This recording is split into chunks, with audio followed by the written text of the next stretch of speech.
All right. Good morning, everyone. I'm Brennan Decima. Thank you for joining. Welcome. Today's content, we're in the middle of open enrollment season and open enrollment for Pfizer. It's a very robust benefits package. Making sure you understand the options and how it aligns with your goals can be a very, very powerful difference in your tax bill, your retirement savings, and your ability to compound. So, today I'm going to cover a number of topics, but really the focus is going to be on retirement savings and tax efficiency. So, we're going to go over the 401k, how you can decide if a Roth or a traditional makes sense for you. I'm going to get really into the math behind the decision we use for Pfizer colleagues.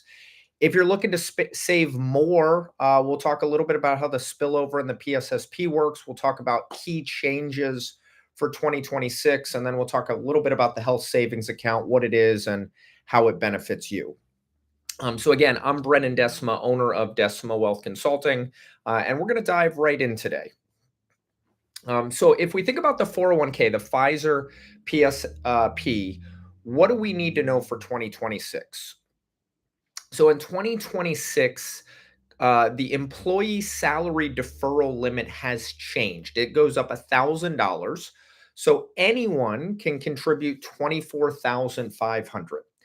And Pfizer allows you to contribute up to 30% of your salary and GPP. So again, in 2026, you can give up to 24,500 as a salary deferral.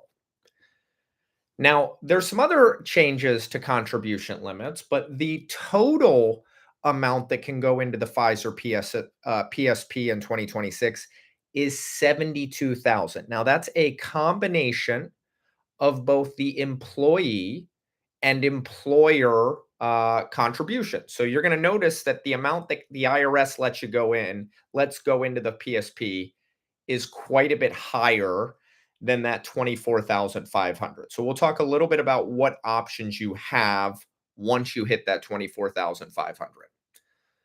Now, if you're contributing, a good rule of thumb is if you want the full Pfizer match, we want to make sure that we're doing at least 6% because Pfizer is going to match 100% of the first 3%, and then they do 50% of the next 3%. So they're going to give you a total of 4.5% matching. Now, that is different than the RSC. That is just pure match of what you contribute. As long as you do at least 6%, they're going to give you 4.5%.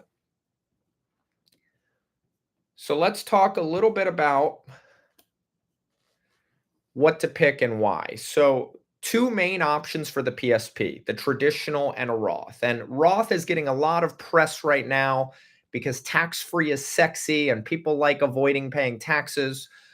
But there is no right or wrong. It's essentially what makes more sense for you. So traditional, even though it doesn't get all of the publicity and press, there's still some really, really good reasons to consider a traditional. So the number one reason why people use a traditional contribution is that they need an immediate tax deduction. So any dollars that go into the 401k on a pre-tax basis are going to give you an immediate tax deduction.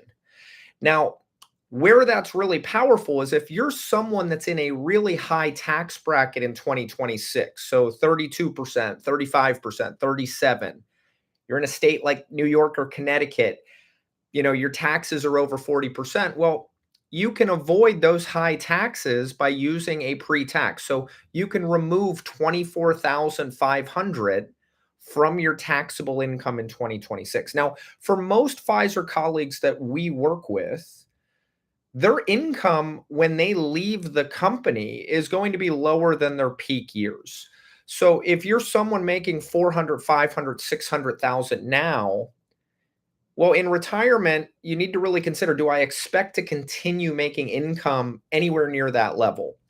And the beauty of the traditional is you can avoid paying taxes at a higher rate today.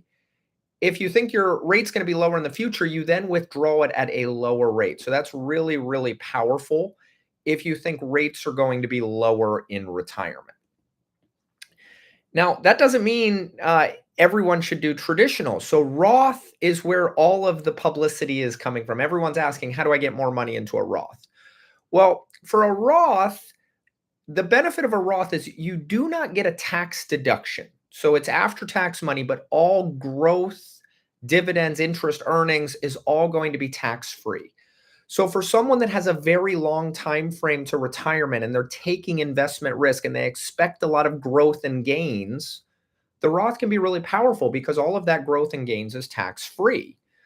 Well, tax rates are not the lowest they've ever been in history, but they're close to historic lows for effective tax rates. So if you're someone concerned about tax rates rising in the future, a Roth can hedge against that. And then for someone that is at their earlier stages of their career, maybe they're not making as much as they think they'll make in the future. They're just getting started out.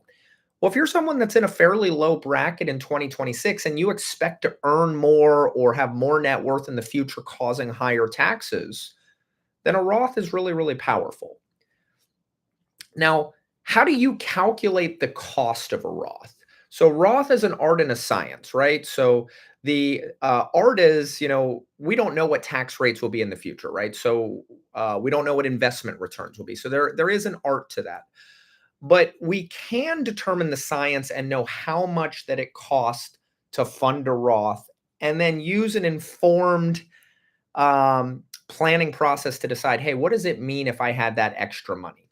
So how do we calculate? Step one is you're going to take your annual deferral amount. So, in the previous example, let's call that 24,500.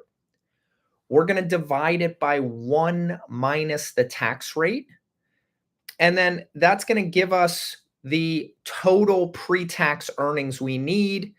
And then we subtract step two from step one. So let's take a look at that. So let's say we're going to save 24,500. Well, we take 24,500 divided by 1 minus the tax rate. Well, let's say you're in the 40% tax rate, right? You're in the 35% bracket. You live in Connecticut. You pay another 5%. So 1 minus 0.4 is 0.6. So we'll take 24,500 and divide it by 0.6. And that comes out to $40,833. So that's what you would need to earn if you're in the 40% bracket in order to save 24,500. So what is the tax bill to do the 24,500 in a Roth if you're in the 40% bracket? Well, you subtract the two and the cost is 16,333. So in 2026, someone that is in the 40% bracket, if they decide, hey, should I do traditional or Roth? A Roth would cost them $16,333. Now, again, that's not necessarily the end of the world, but the higher your tax bracket, the more expensive the Roth decision is in 2026.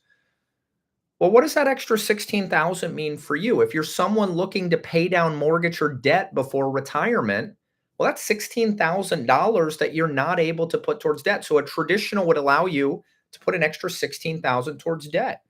Are you covering tuition, private school, college?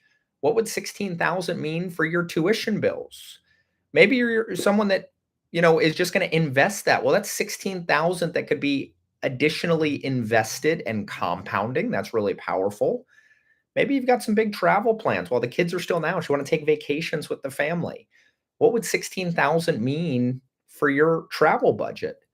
And for some, there's a lot of separation packages occurring, a lot of reorganizations. Maybe that extra 16,000 in your bank account is just more security in the event that your position is eliminated. So, for a lot of people, having that extra security and peace of mind is really, really powerful. So again, no right or wrong, but the math helps determine which makes more sense for next year. And again, it's not all or none. You can do a combination of the two. Now, with that being said, a lot of people say, hey, I'm planning on saving more than 24,500. Well, that's where the spillover comes in. So the spillover allows you to save more than 24,500. Now, the difference is the first 24,500 you can get a tax deduction on. So you have the option to do traditional and you have the option to do Roth.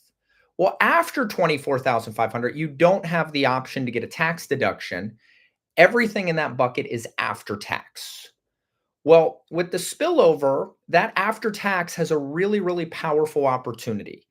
it can be converted tax-free to a Roth bucket. So this is a key mistake that I typically see. So it doesn't automatically happen that way. So if you elect the spillover and you're saving above and beyond 24,500 and you do nothing, well, the contributions can come out tax-free, but any of the earnings are tax deferred.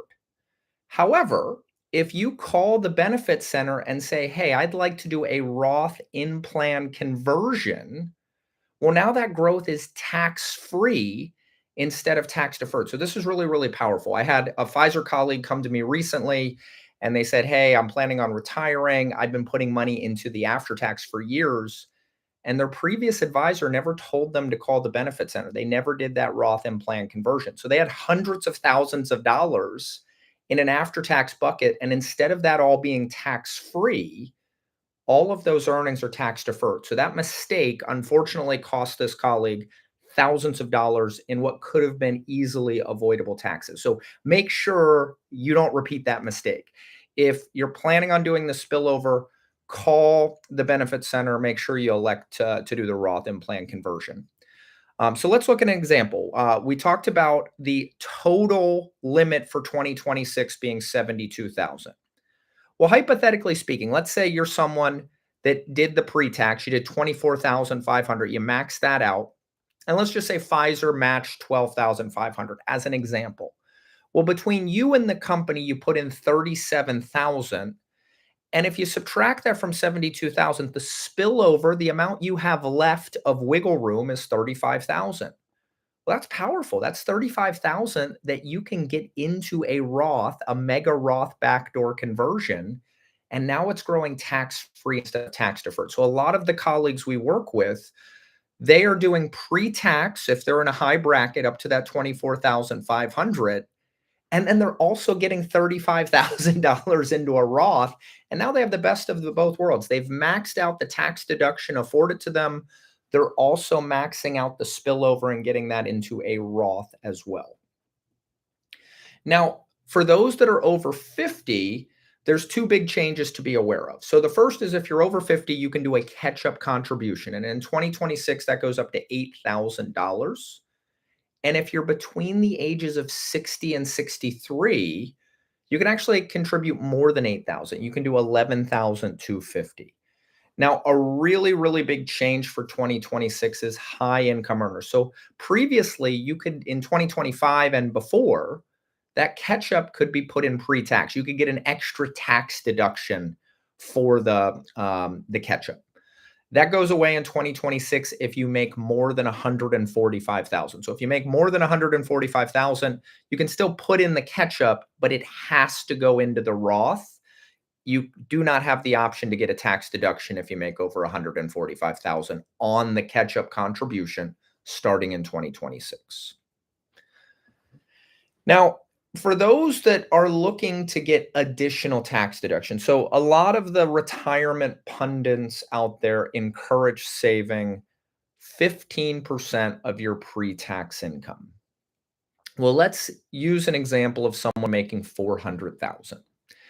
If you want to save 15% of your pre-tax income, that's 60,000.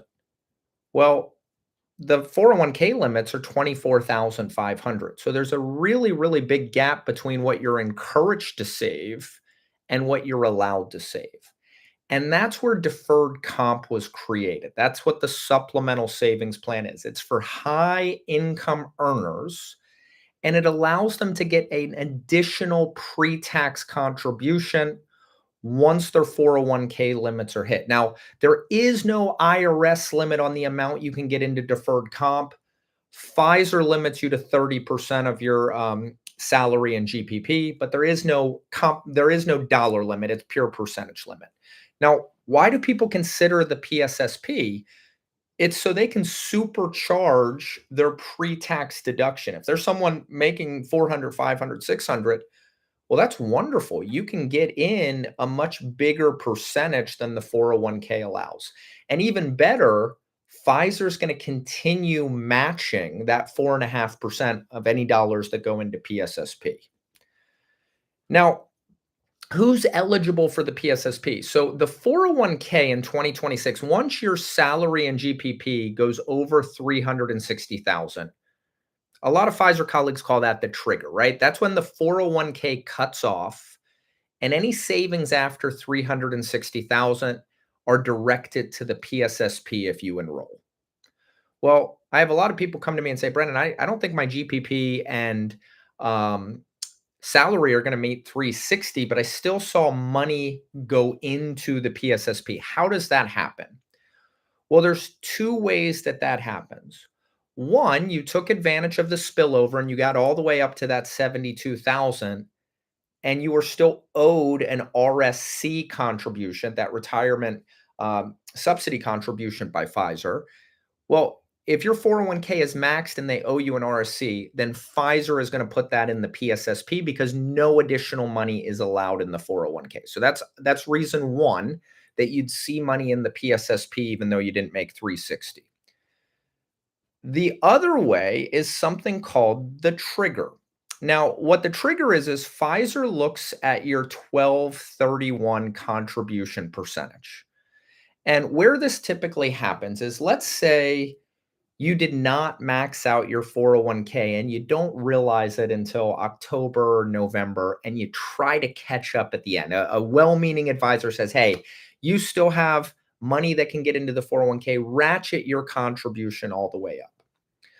Well, what happens is Pfizer looks at your contribution percentage on 1231 and they determine when you're expected to go over maxing out your 401k.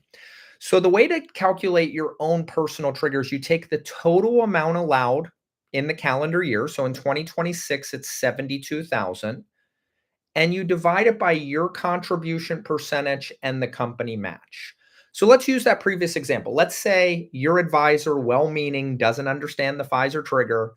They tell you to ratchet it up to 30%. And that's what you need to do to get as much into the 401k before year end. And they don't tell you to change it before 1231. So on January 1, you're still at 30%. Well, Pfizer would have taken the 72,000 and divided it by 0.345. So zero point 0.3 for your 30% and 0.045 for Pfizer's is 0.345. So 72,000 divided by 0.345 is 208,695.